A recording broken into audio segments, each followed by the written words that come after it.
Som rejsende er der mange væsentlige måder at møde sit værtsfolk på, og det er vigtigt, at man kender de mest basale regler for god opførsel. Det er også vigtigt for os som gæster at være opsøgende, vågne og til stede i det fremmede.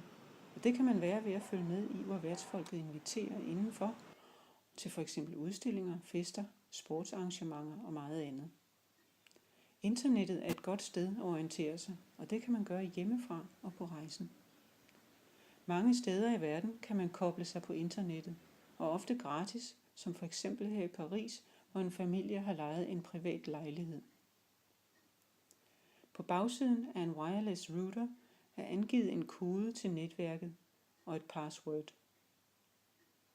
Gå nu ind i indstillinger på din iPhone eller iPad.